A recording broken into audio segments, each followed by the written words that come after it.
think it was 11 points in the last 2 minutes, 22 points through the fourth and overtime, and then had that block on Drew Holiday as well. Just how did he spark you guys, especially down the stretch of that game to close this out?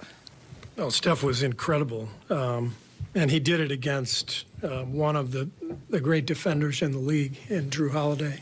Drew's an amazing player, so strong and quick and just never quits on any possession. And it's amazing watching those two guys battle. But, you know, Steph he's fearless, you know.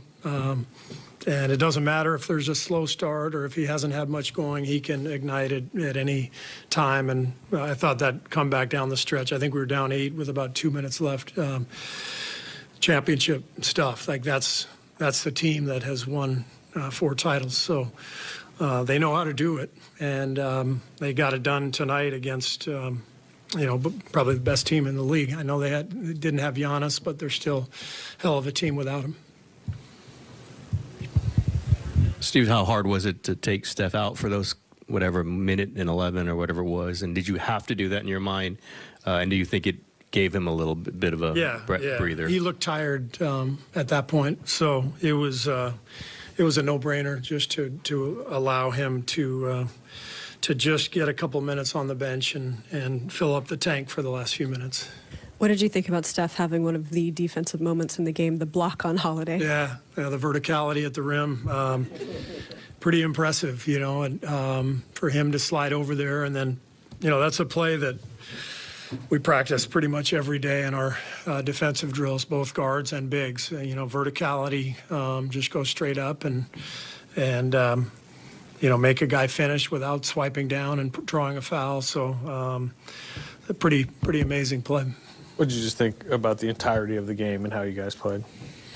I loved this game. I thought we competed the entire time. I thought our defense was pretty solid. They made some tough shots. You know, they made 21 threes, but we didn't foul them. You know, they turned it over more than we did. I thought we were really solid for most of the night. We had a few slip-ups defensively, a few miscommunications, but for the most part, you know, that's the way we have to play. Just you know, solid at both ends. Steve, this was the first time you guys had a lead after the first quarter in exactly 1 month. How big was that, especially with the early contributions from someone like JaMychal Green? Yeah, J-Mike was huge tonight. He really came in, gave us a lift. You know, just the way that Milwaukee plays defense with Lopez at the rim. You know, they have a pretty unique defense for the modern NBA. He sits at the rim and in a drop, and they just try to put pressure on ball handlers everywhere to make the threes tough on, you know, Steph and Clay. I think the first half Steph had 1, Clay didn't have any, or maybe it was vice versa. But with him sitting in the paint, that opens it up for a shooting big, and J-Mike filled that role beautifully. Steve, with so many people in and out of the lineup all season, how valuable has the steadiness of Dante been this year for you guys? Dante's been just one of our best players night in and night out. This was a special game for him, playing against his old teammates. You know, he was fantastic. Just, you know, not only the shooting and the energy, but, you know, the rebounding. I think he had 10 boards. He made big play after big play, and he's going to fight every possession defensively. So he's been a godsend for us.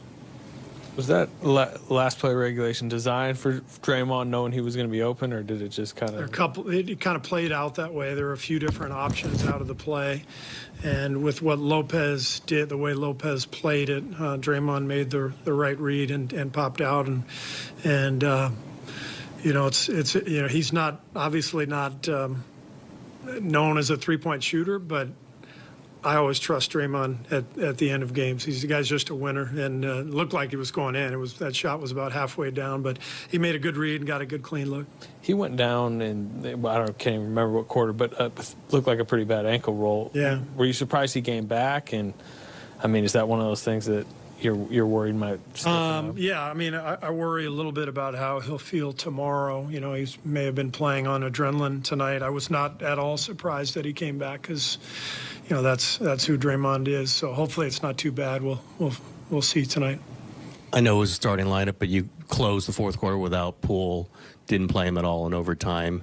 Was that a read of the game, or was it, you know, Dante was playing well? What was the thinking on not playing Jordan? Yeah, well, Dante is an excellent defender, and you know, we felt like that gave us the best chance to win, just with the threats that they have out there with Drew and Ingles and Middleton.